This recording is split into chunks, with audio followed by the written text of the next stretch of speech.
Fertiliser ड्रिपच्या माध्यमातून दिलं, शेंगदाणा पेन अर्धा टन दिली.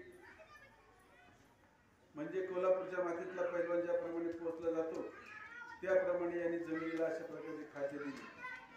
हे 100 टनावाने सगळी मंडळी असं करतात. पण मी सगळ्यांना आव्हान केलं, तुम्ही एवढं काय टाकताय?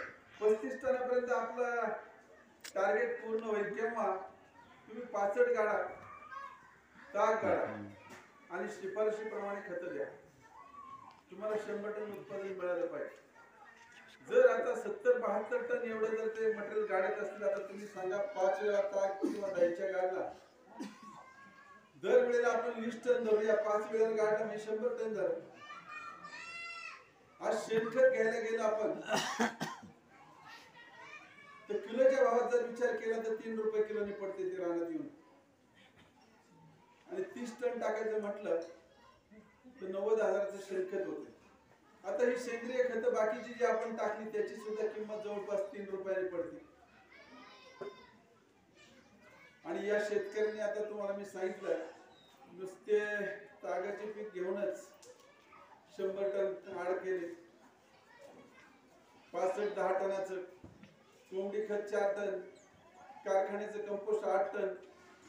हा आकडा गेला 125 टनावर. आता 125 टनाचा 3 रुपयाने भाव काढा, 3,75,000 रुपये होते.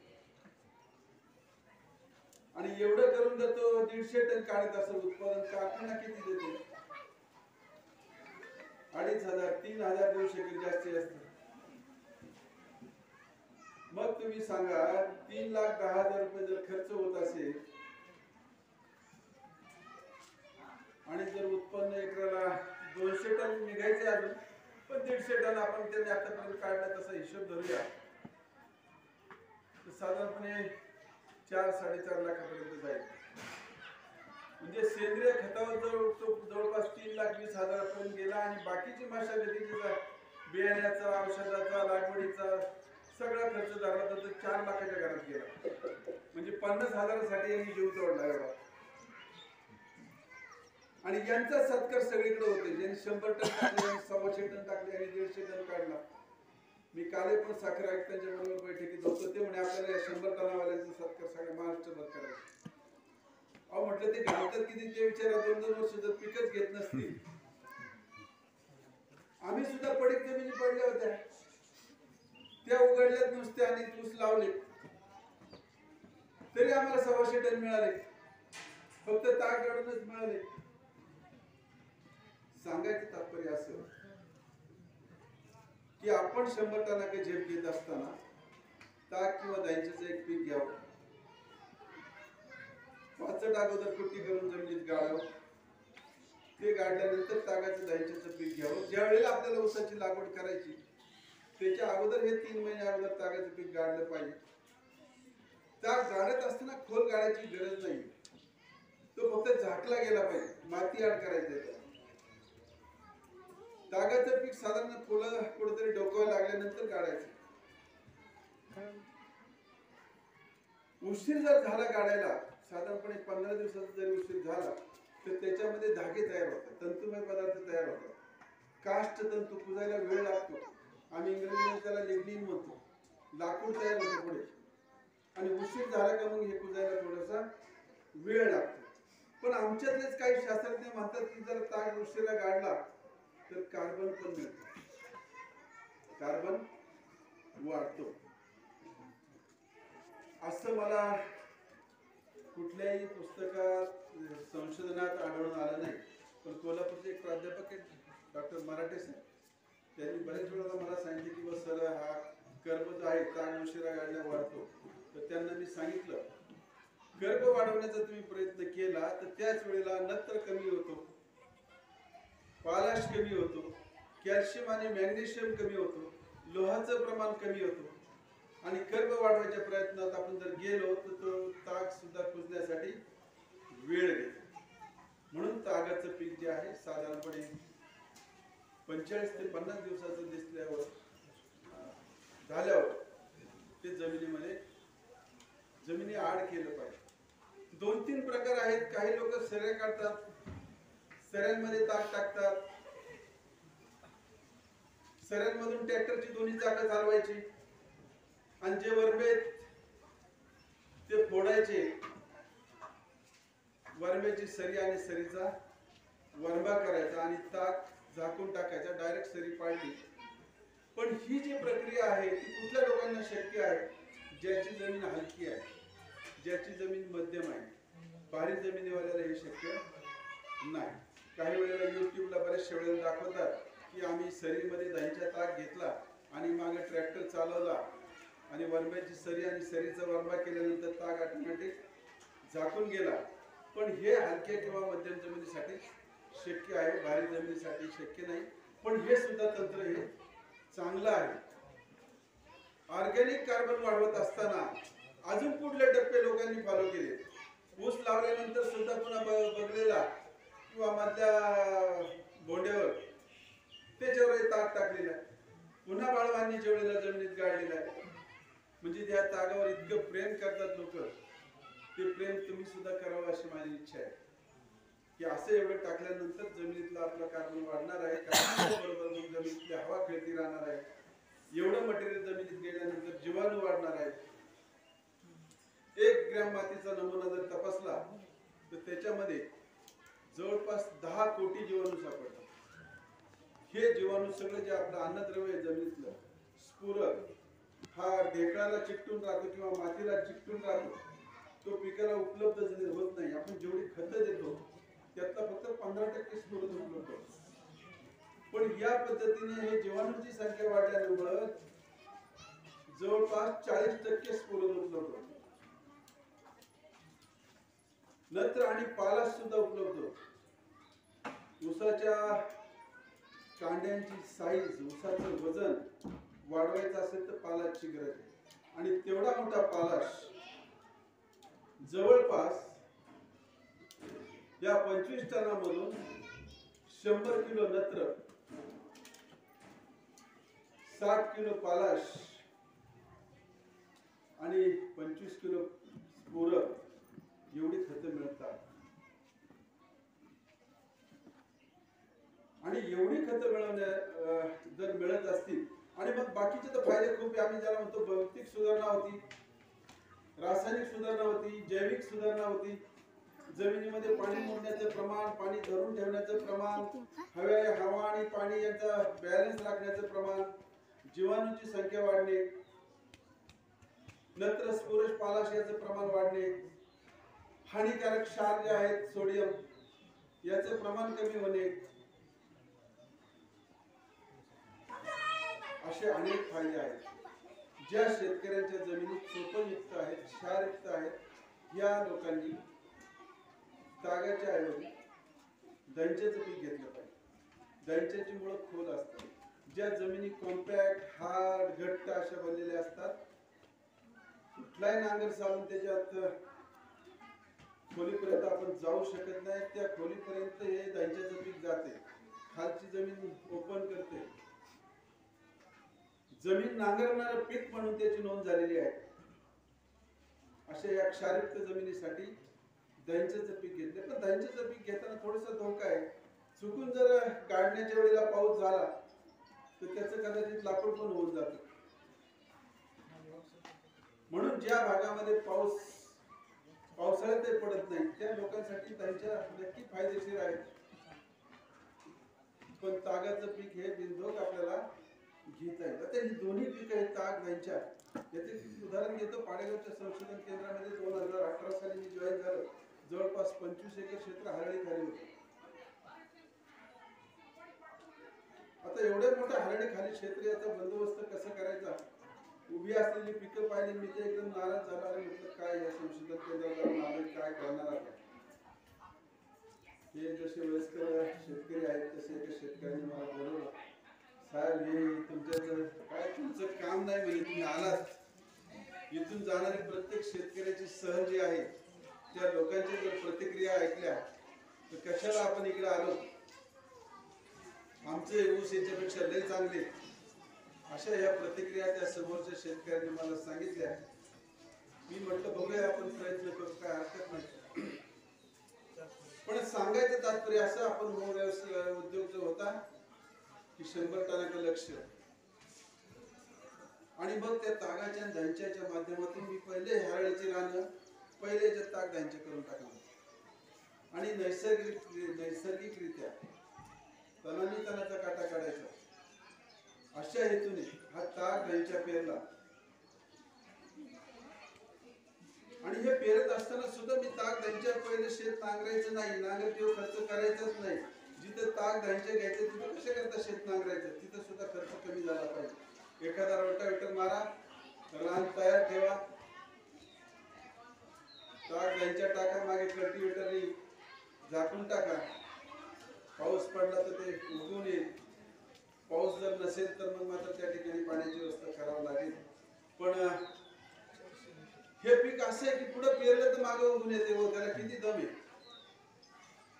कालच मी एका भाषणामध्ये सांगितलं, आता ते सगळे सायंटिस्ट लोक होती त्यामुळे दंतकथा शेतकऱ्याला सांगायचं नाही, पण शास्त्रज्ञांना सांगायला काय हरकत नाही या हेतूने मी त्यांना सांगितली.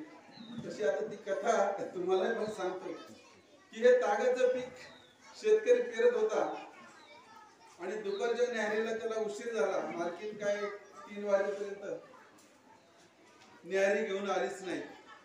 त्यामुळे थोडीशी आल्यानंतर साहजिक तो मालक किंवा शेतकरी आपल्या मंडळीवर खवळला. अगं बाई म्हणजे तू किती उशीर केला, हा ताग उगून आलाय मागे तरी तुझा उशीर चाललाय, काय प्रकार आहे. तर तिने सांगितलं मेल्याला दम नाही म्हणे, एक रात सुद्धा आड जाऊन देत नाही. आणि त्याच्यामुळं तो ताग एक दिवस जाऊन देतो आणि दुसऱ्या दिवशी उगवायला सुरुवात होतो. ही दंत कथा त्यावेळची आहे, पण ही कथा नाही, हे खरोखर आहे. इतक्या त्या तागाचा वेग वाढीचा इतका फास्ट आहे. 45 दिवसामध्ये आज डोके एवढं ताग वाढते. एवढं मोठं प्रचंड बायोमास 25 टन जर शेतकरी घ्यायचं म्हटलं तर 75,000 रुपये खर्च येतो आपल्याला 45 दिवसात. नको उत्पन्न, पण शेतीचा पोत सुधारण्यासाठी आपल्याला तागांच्या हे पीक घेतलं पाहिजे, ज्याच्या माध्यमातून याच्या मुळातून एक ऍसिड सुटलं जातं. काढल्यानंतर सुद्धा एक ऍसिड सुटलं जाते आणि या ऍसिड मुळे या तणांचा बंदोबस्त मोठ्या प्रमाणात होतो. ह्या हरळीच्या ज्या काय म्हणतात त्याला काश्या करेक्ट, ह्या काश्यांच्या ज्या धागे दोरे आहेत याच्यावर त्याचा परिणाम होतो. सांगायचं तात्पर्य मला असं की या धाग्याच्या माध्यमातूनच मी हे 25 हेक्टर किंवा एकर काय असेल तो आकडा आता मला सांगता येत नाही, पण मी आमच्या लोकांना गणपतीच्या वेळेला सांगितलं जा या रानातून पूर्ण मला दुर्वा आणून दाखवा. तर गणपतीसाठी दुर्वा मिळाला नाही. माझ्या शेतकऱ्यांचा मोठा प्रश्न आहे की साहेब सगळं तण आम्ही कंट्रोल करतो पण हरळी काय आमच्याच्याने कंट्रोल होत नाही. तर ही हरळी कंट्रोल होण्यासाठी जमिनीची चांगली नांगरट करा, मेंढर सोडा, त्यांच्यासारखं पीक तागासारखं पीक घ्या आणि नैसर्गिकरित्या तणाने तणाचा काटा करा. म्हणजे ह्या तागाचे त्यांच्याचे इतके फायदे मी तुम्हाला सांगितले की जमिनीचं आरोग्य हा या 100 टनातला पहिला टप्पा आहे. शास्त्रीय भाषेत सेंद्रिय कर्ब हा 1% पुढे असावा आणि 1% पुढे असण्यासाठी काय काय जमिनीमध्ये टाकायचं याचा आपल्याला विचार करावा लागेल. दुसरा टप्पा आहे बियाण्यामध्ये बदल. जवळपास बियाणे बदलाने 15 ते 20% उत्पन्नामध्ये वाढ होते. वर्षानुवर्ष आपण बियाणं वापरतो, आपलं घरचं वापरतो, नातेवाईकाचं घेतो, मित्राचं घेतो, शेजाऱ्याचं बियाणं आणतो, म्हणे बियाणं बदललं. बियाणे बदलामध्ये मुख्य त्या बियाण्याला गवताळ वाढ आहे का, त्याच्यात कानी आहे का, लाल कूज आहे का, कोकाबॉईल नावाचा एक हवेतून पसरणारा रोग आहे, वरती चुंबळ होती, बंद होती, आपण मराठीत गावाडलं म्हणतो. अशा प्रकारचं त्याची वाढच तिथं थांबते. हे 4 महत्वाचे रोग आहेत. असे रोग जर त्या बियाणे मळ्यात असतील तर तिथलं बियाणं टाळलं पाहिजे. आता बियाणं हे निरोगी असावं, सुदृढ असावं, लांब कांड्याचं असावं, जाडजूड असावं, पाचट काढलेलं नसावं, दशी पडलेलं नसावं, मुळे फुटलेले नसावं आणि बियाणे मळ्याला पाण्याचा ताण पडलेला सुद्धा नसावा. शुद्ध आणि निरोगी बियाणं असावं. पाडेगावच्या संशोधन केंद्रामध्ये आपण शेतकऱ्यांसाठी पूर्वी जी पद्धत होती, 7/12 आणा, कारखान्याकडून पत्र आणा, चिठ्ठी आणा, ही पद्धत बंद केली. मी जॉईन झालो त्या वर्षी 2 डोळ्याची 10 लाख टेकडी जास्तीत जास्त विक्री केली जाते बियाण्यासाठी. 10 लाख त्यावेळी केली जाते. आज गेल्या वर्षी आम्ही 2 डोळ्याची 75 लाख टेकडी विकली. म्हणजे 10 लाखावरून 75 लाख गेली. आज माझं उद्दिष्ट 1.25 कोटीचं आहे. माझी तिथं घोषणा आहे, मागल त्याला बियाणं आणि मागल तेवढं बियाणं. कुणी चिठ्ठी आणायची नाही, कुणी 7/12 आणायचं नाही. पण अहो एकरभर ऊस जर लावायचा म्हटला 15-16 हजार रुपये बियाण्यावर खर्च, ट्रान्सपोर्टला 3-3.5 हजार रुपये खर्च, ते आणून परत उतरा त्याचा खर्च वेगळाच. मग 20,000 रुपये जर बेण्या खर्च येतो तर हे बेणं आपण का तयार करायचं? पाडेगावच्या संशोधन केंद्रातून तुम्ही 10 ऊस आणा, प्रत्येक ऊसाला 20 डोळे, साधारणपणे 200 डोळे 10 ऊसापासून मिळतील. 200 डोळ्याची लागण करा, साधारणपणे आपल्याला 1000 ऊस मिळतील. प्रत्येक डोळ्यात जर 5 ऊस लागले तर 1000 ऊस मिळतील. आणि ह्या 1000 ऊसाला जर प्रत्येकाला 20 डोळे मिळाले तर आपल्याला 20,000 डोळे मिळतील.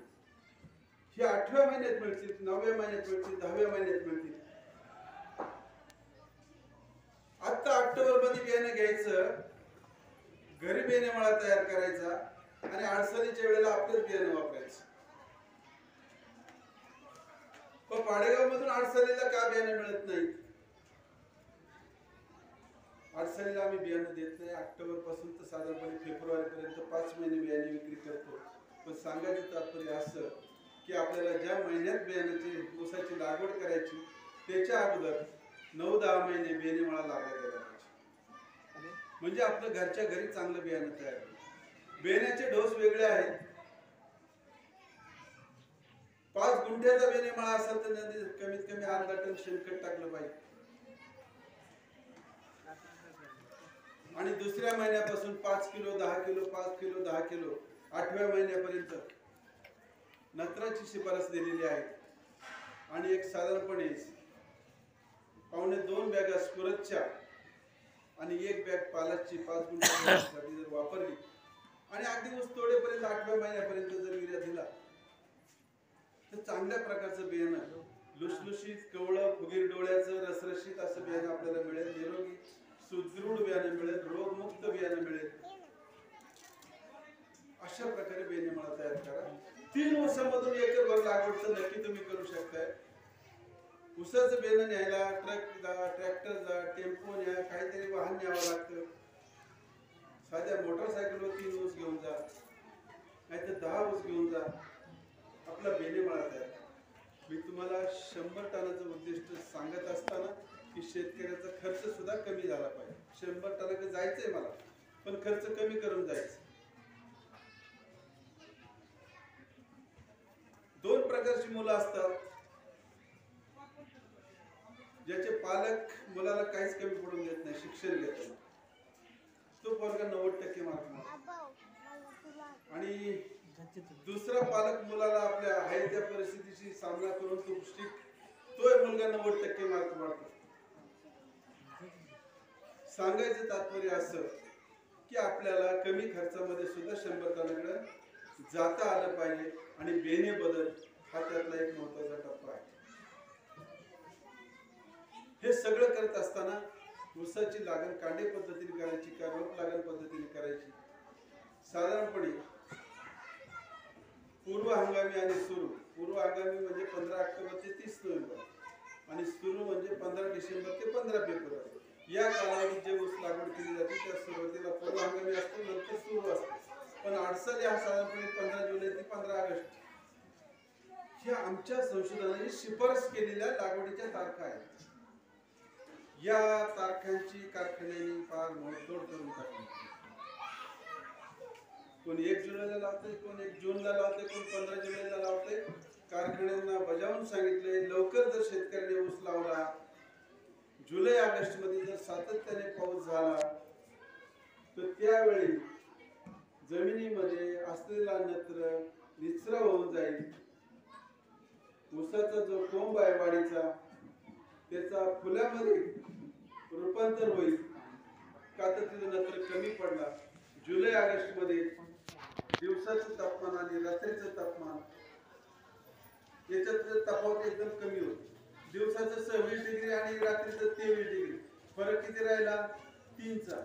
असा फरक सतत 10 दिवस जर राहिला तर तो ऊस फुलवण्यात आला.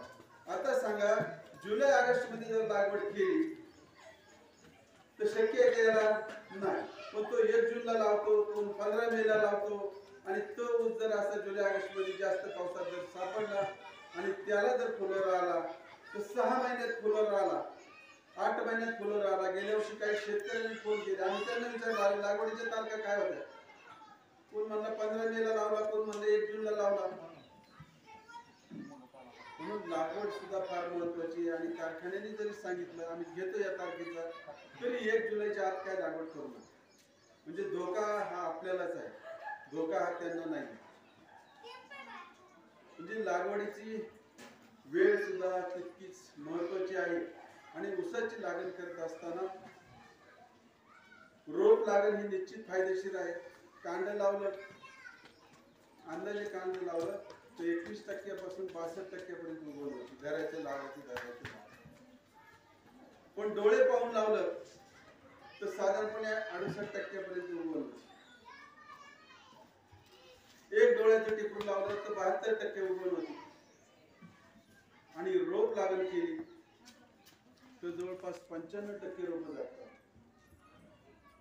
पण पावसाळ्यात रोप लागण शक्य आहे का. ज्या ठिकाणी पाऊस पडत नाही जुलै ऑगस्ट मध्ये, काही भागामध्ये काय होते पहिला पाऊस पडत नाही, दुसरा सप्टेंबर नंतरचा पाऊस पडतो. पाऊस पडत नसेल त्या भागामध्ये क्वचितच पाऊस पडत असेल तर त्यांनी जरूर रोप लागण करावी. जुलै ऑगस्ट मध्ये जर पाऊस पडत असेल तर त्यांनी पाऊस उघडून द्यावा. सप्टेंबर मध्ये ऊसाची लागवड करावी, 1 महिना अगोदर रोप लावावी, रोप तयार करावीत आणि मग पुढे आपली रोप लागण करावी. लवकर लागवड केलेल्या ऊसाला किंवा जास्त पाऊस झालेल्या क्षेत्रामध्ये पाणी साचतं. ऊसाला जर फुटवा फुटायला पाहिजे तो फुटत नाही. एक शिवडी ऊस तयार होतो आणि मग एक शिवडी ऊस शेतकरी फोन करतोय साहेब एक शिवडी ऊस आहे. अरे ऊस किती कांड्या आहे, 3 कांड्या आहे. एकच शिवडी आणि तो पण 3 कांड्यावर. म्हणजे जेठा काढायची वेळ निघून गेलेली आहे. जेठा काढत असताना जास्तीत जास्त 60 दिवसाच्या आतच तो जेठा काढला पाहिजे. आपल्या रानामध्ये जर ते कोंब एकसारखे वाढत नसतील तर जेठा काढायचा. एकसारखे वाढत असतील तर जेठा काढायच्या भानगडीत पडायचं नाही. पण हे 100 टनाकडे जे जायचे त्याच्यातला हा एक टप्पा आहे जेठा काढायचा. सुपरकेन नर्सरीच्या माध्यमातून रोपांची तयारी करायची, ती लागवड करायची. आता सुपरकेन नर्सरीच्या बाबतीत बरेचशा मंडळींना माहित झालं असेल. सगळ्यांना माहित आहे का सुपरकेन नर्सरी? माहिती थोडीशी माहित आहे ना. तर काय हरकत नाही, त्यामुळे मी त्याच्यावर जास्त बोलणार नाही. पण या नर्सरीत तयार झालेलं रोप त्याला 2 प्रकारची मुळं असतात. एक शूट रूट म्हणतो, दुसरं सेट रूट म्हणतो. सुरुवातीला जी मुळं लागतात लहान लहान कांड्याला त्याला शूट रूट म्हणतात. मूळची लागलेली मुळं आणि नंतर रोप ज्या वेळेला आपलं जगतं त्यावेळेला सेट रूट तयार होतात, त्याला आपण पांढरी मुळं म्हणतो. तर या रोपांना पांढरी मुळं लागण्यापूर्वी किंवा जाग्यावरच फुटवे फुटण्यापूर्वी ट्रान्सफर केली पाहिजे. त्यांची ज्या ठिकाणी लागवड करायची त्या ठिकाणी नेऊन लागवड केली पाहिजे. काही नर्सरीवाले काय करतात की 70 पैशाला रोप देतो, जाग्यावर आणून पोस्ट करतो, लागवड करून देतो. खूप काही आमिष शेतकऱ्यांना दाखवली जातात. तर ही उशिरा त्यांची रोप खपत नाही आणि खपत नाही ती 1.5 महिन्याची रोप ती तुमच्या गळ्यात कुठेतरी घातली जातात. तर त्याच्यापासून सावध राहा. अशी रोपं लावल्याने एक शिवडी वस्तू तयार होण्याची शक्यता जास्त असते. म्हणजे रोपाचं वय हे साधारणपणे आपल्याला 15 दिवसापासून तर 30 दिवसापर्यंत रोपाची वाढ कशी चाललेली आहे त्याच्यावर आपल्याला आपला अंदाज घेता येतो. पण 3 आठवड्यात रोप हे लागवडीला तयार होतं. सुपरकेन नर्सरी असो नाहीतर ट्रे मधली रोप असो. पण उशीर झाला की त्याच्यामध्ये जेठा पुढे जातो, तो जेठा काढावाच लागतो. हे मात्र ध्यानात ठेवा. आणि 100 टनाचं उद्दिष्ट गाठत असताना मी तुम्हाला पहिल्यांदा जे सांगितलं होतं की जमिनीची सुपीकता, दुसरा मुद्दा सांगितला बियाण्यामधला बदल, तिसरा मुद्दा जो सांगितलाय की हे सुपर नर्सरीचं रोप त्या ठिकाणी लावलं पाहिजे. आणि प्रसंगी बियाणं जरी लावले डोळ्याचं तरी चालेल, पण लागवड करत असताना 5 फुटाची सरी असेल. आता टिपरू जेवढं जास्त खोल जाईल तेवढे फुटवे पण कमी येतील. उगवायला तर एका डोळ्याला कदाचित ताण बसेल खाली गेला तर, एक डोळा खाली गेला एक वर राहिला, खालून वर यायला 1 महिन्याचा उशीर होतो आणि तो कमजोर निघतो. म्हणजे पळण्याच्या शर्यतीत एखादा पडला आणि पुन्हा उठून जर पळायचं त्याला म्हटलं तर ती शर्यत तो हरलेलाच असतो. तसं आहे, खोल जर आपली ऊसाची लागण झाली तर खाली गेलेला जो डोळा आहे तो बाहेर पडण्याला वेळ लागेल आणि तो कमजोर बाहेर पडेल आणि पर्यायी फुटव्यावर सुद्धा परिणाम होईल. मातीची आड आपल्याला करायचे. हलकी ते मध्यम जमीन असेल तर जरूर पाण्यात लागवड करा, भारी जमीन असेल तर कोरडीत लागवड करा. शेतकऱ्याच्या अनेक अडचणी आहेत. ते साहेब काय सांगतात, आमच्याकडे येऊन बघा, काही हरकत नाही, थोडस बगलेकडे जरी वळालं तरी चालेल, म्हणजे टिपरू खोल जाणार नाही. टिपरावर पाय दिल्यानंतर ते खोल जाते. पण आता हे सगळीकडे जे टिपरू पाय देऊनच पुढे चालतात फटाफटा. पण तुम्हाला सांगतो, टिपरू देऊन पुढे जर गेलं तर 35 ते 40% उगवण होतं. म्हणजे तिथेच आपण रोपांमध्ये मार खातो. लागण करत असताना 5x2 वर 265 लावा, 86-0-32 लावा. ज्या जातीला फुटवे जास्त त्याच्या लागवडीसाठी 2 रोपांतलं अंतर वाढवलं तरी चालेल. पण ज्या जातीला फुटवे कमी, ऊसाची संख्या कमी, त्याची लागवड फुटापर्यंत जवळ आले तरी चालेल. आता 265, 86-0-32 ज्यांना काही लांब अंतर ठेवा.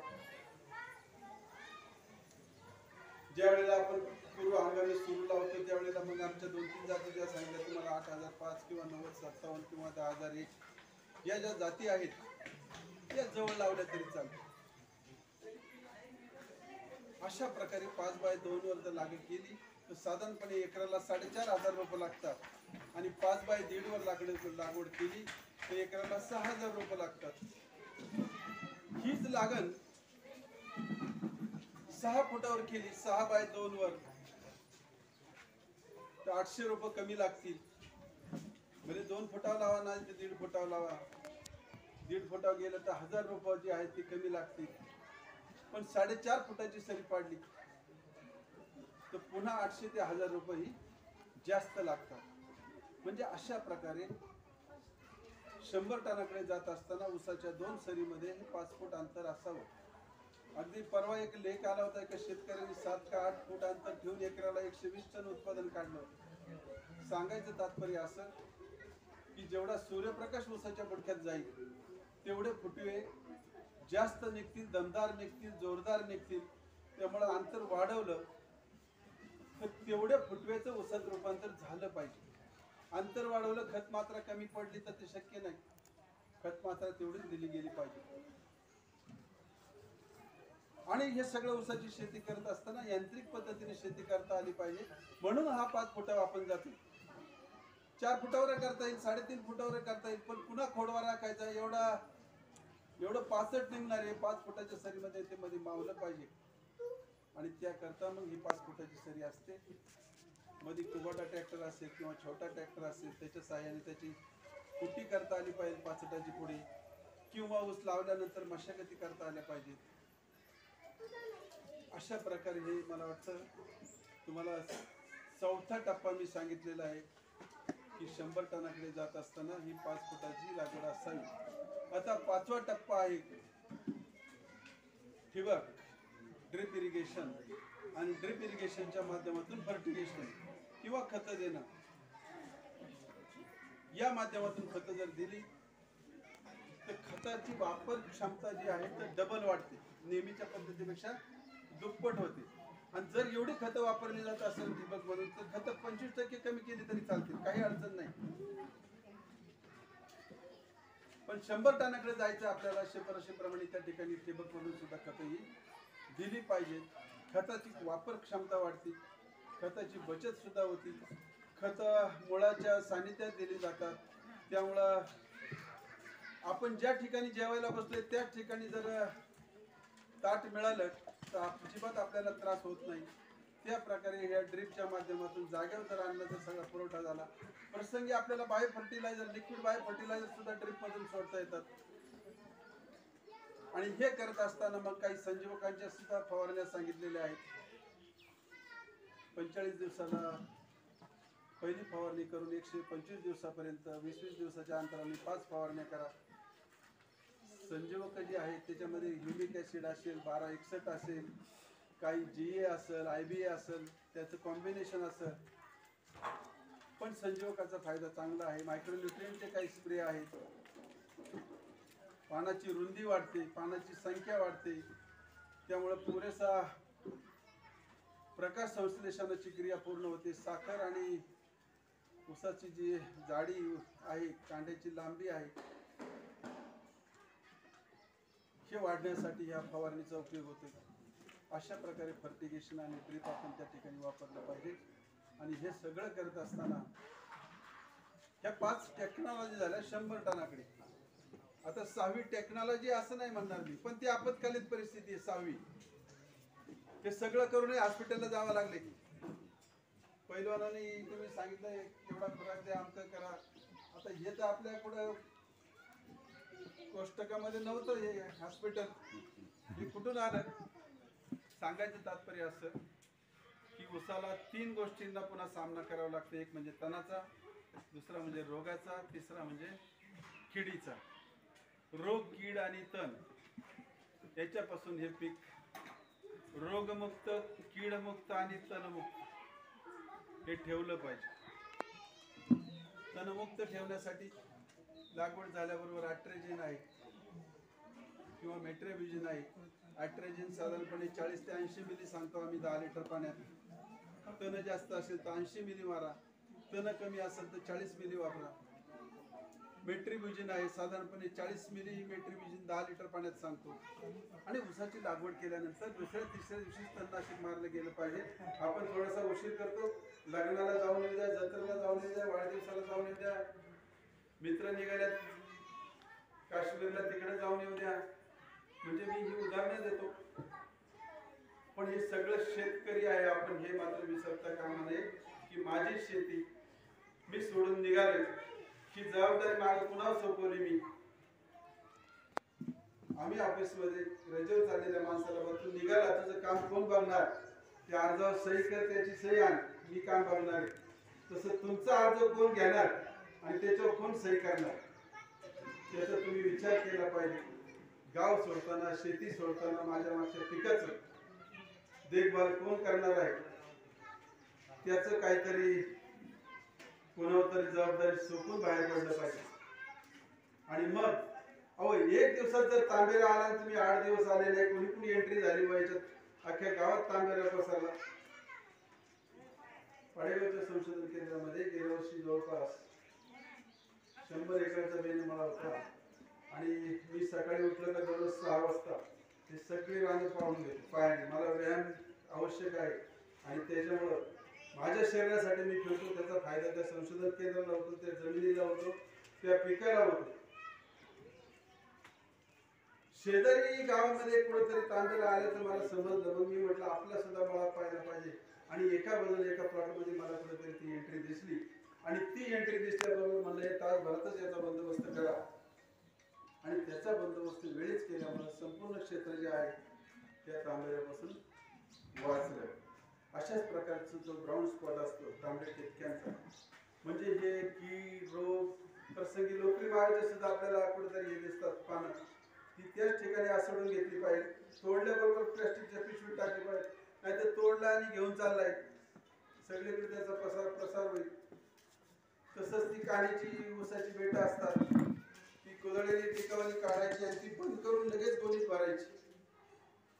ती लांब नेऊन कुठेतरी जाळली पाहिजे. ती परत ऊसाची बेट वडीत चालला म्हणजे अख्खी कानी सगळ्या रानात पांगवी चालला असं होते. तर ऊसामध्ये गवताळवाडा हा एक प्रकार आहे. वर्षानुवर्ष तेच बियाणं वापरलं तर गवताळवाडा राहते. ज्याच्या रानात गवताळाचं एक बेट दिसत त्याचं सुद्धा बियाणं वापरायचं. अगदी फुकट दिलं तरी नको म्हणत. अशा प्रकारे आपल्याला किडीचं रोगाचं वेळीच संरक्षण केलं पाहिजे. तर माझा जो विषय आहे तो महत्वाच्या आणि टप्प्यातले मुद्दे या ठिकाणी घेतलेत. तुम्हाला फक्त जाता जाता 100 टनांचे उद्दिष्ट पार करताना एक सांगेल, या सगळ्या याच्यामध्ये सुपरविजन किंवा पिकाची पाहणी हा कुठेही मुद्दा नाही. तर शेताला ही चक्कर मारली पाहिजे. आपलं कुठलं रोपटं कमी पडले, कुठलं वाढलंय, कुठं काय प्रॉब्लेम आहे हे दिसले पाहिजे. आणि ती जर निरीक्षण आपलं असेल तर आपलं उद्दिष्ट नक्की पूर्ण होईल. मॅनेजमेंटचे मुद्दे मी सांगितले, सगळे उत्पादन वाढीचे मुद्दे सांगितले, आपत्कालीन परिस्थितीचे मुद्दे सांगितले. या सगळ्याला आपण सामोरे जाऊन आपलं उत्पादन 100 टनाचं टार्गेट ठेवा. तुम्हाला कदाचित 125 टन मिळेल, कदाचित 150 टन मिळेल, कदाचित 80 टन मिळेल. पण आपल्या मुलाला जर आपण 100 मार्काची अपेक्षा करतो तो तर काय 101 मिळत नाही. 99.99 काय मिळेल. परवा अजित पवार बारामतीला होते, त्यांनी सांगितलं एका मुलीला प्रश्न विचारला तिथे ऍग्रिकल्चरची मुलगी की बाई किती प्रश्न मार्क मिळाले तुला. पुण्याला होतं ते देशी गाईचं काहीतरी हे होतं उद्घाटन कार्यक्रमाचं. त्या मुलीने असंच सांगितलं 99% मार्क. त्यावेळी अजित पवार म्हटलं अरे माझी 2 वर्षाची मुलं नाही मार्क घेतली नव्हती. आपला गमतीचा विषय आहे. सांगायचं तात्पर्य असं 100 टनाचं झेप घेत असताना आपल्याला 80 टन मिळालं तरी नाराज व्हायचं नाही. कारण हा पहिला टप्पा आहे. आपण 80 टन गाठवलं, पुढच्या वर्षी 100. आता जो शेतकरी सांगलीचा आहे ज्याला सुरुवातीला 98 पडलं, नंतर 120 पडलं, नंतर 129 पडलं, तो पुढे 168 टनापर्यंत गेला, त्याला मग वाटतं की मला आता 200 टन का नाही मिळणार. तर आपल्यामध्ये ऐकणारे बरेचसे मला तरुण शेतकरी दिसतात. तुमचं वय थोडंफार माझ्या वयाशी मिळतं असेल, पण बाकीचे सगळे शेतीत जर लक्ष घातलं तर निश्चित त्यांना चांगलं उत्पादन मिळेल. तर या लेक्चरच्या संदर्भात ज्या काही तुमच्या अडचणी असतील, गेल्या वर्षभरात मी शेतकरी मासिकामध्ये जवळपास 10 ते 12 लेख दिलेले. इंटरनेटवर सुद्धा हे लेख शेतकरी मासिक उघडलं तर पाहायला मिळते, किंवा शेतकरी मासिकाचे सभासद त्याच्यातून सुद्धा सगळी माहिती.